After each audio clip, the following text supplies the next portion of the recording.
Hello, I'm Caitlin Wheeler, and today I will be interviewing Kevin Haring, Keith Haring's younger brother. Hi! So Kevin, Yeah? tell me about your childhood growing up with Keith.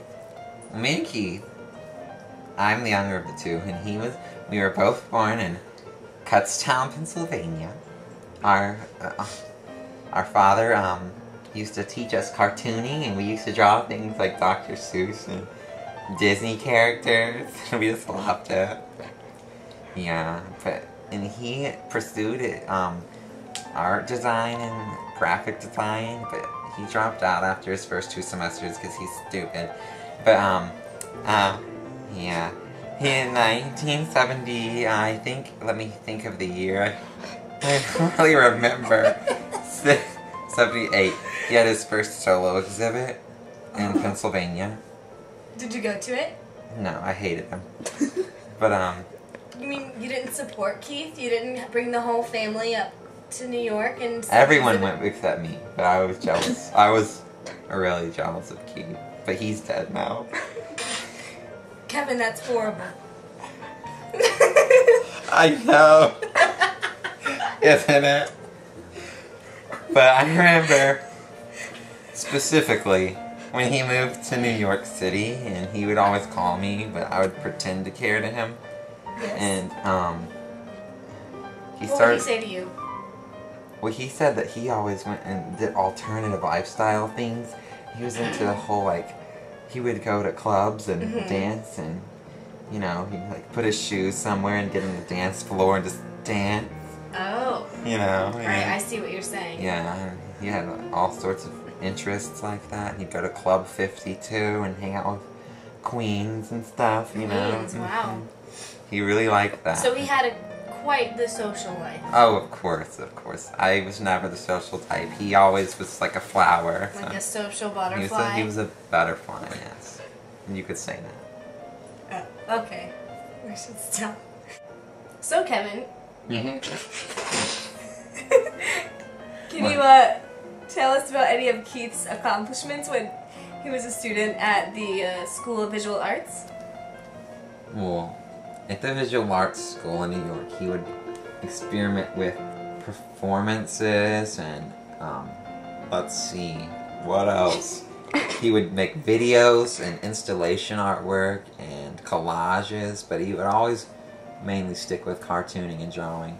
Oh, and when I visited, he would show me that when we would go into the subways, and normally where the advertisements are, there would sometimes be like black paper material, and he'd carry around little chalk sticks with him, and rapidly and rhythmically he would draw line drawings and he'd run away. And over the course of a few years, he just became like really well known in the New York City subway community.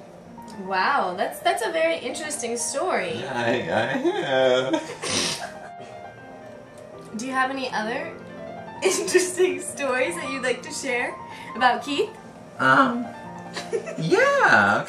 Well, he used to actually design designs for swatches. I actually have one of his swatches on right now, the ones he designed. There's little people running inside of it with the his normal like stick drawing people, yeah. And also, I remember he made some money designing labels for Absolute vodka bottles, and I actually have some of his drawings right here. I can show you. Do you like his drawings? Are you a fan of Keith Haring's artwork? Or is it not really your style? I don't know, because I don't really know. It's hard to say. I like some of them, but I don't know.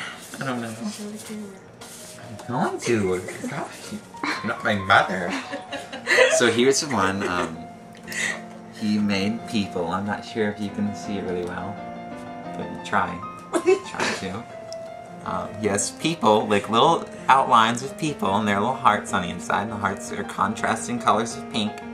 And he actually has them in the shape of a bigger heart on the outside. I think that's kind of cute. Give it to your girlfriend on Valentine's Day. And then these things. I don't really have much to say about it. I don't like it very much. It's kind of another collage of people bending over and smelling each other's butts.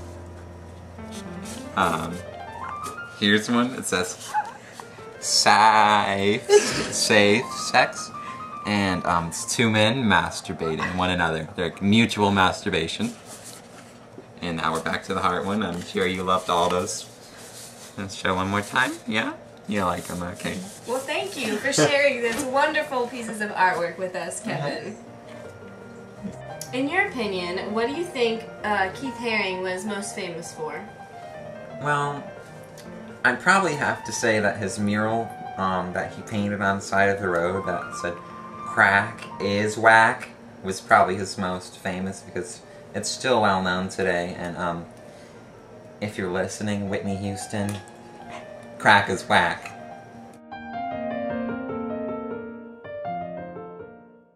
Okay, I know this is a touchy subject, but do you care to discuss with us about the death of your brother? I need a break. I just need 5 minutes. Well, I remember it was the year 1988, and he gave me a phone call, and he let me know that he was diagnosed. It's not funny. He was diagnosed with AIDS. It was a really rough time in our whole family's life.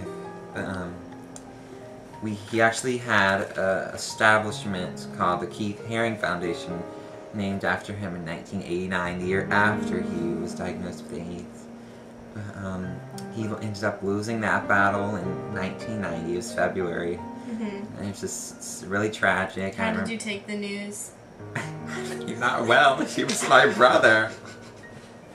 Even though I hated him, I mean, he was still my brother. It's okay.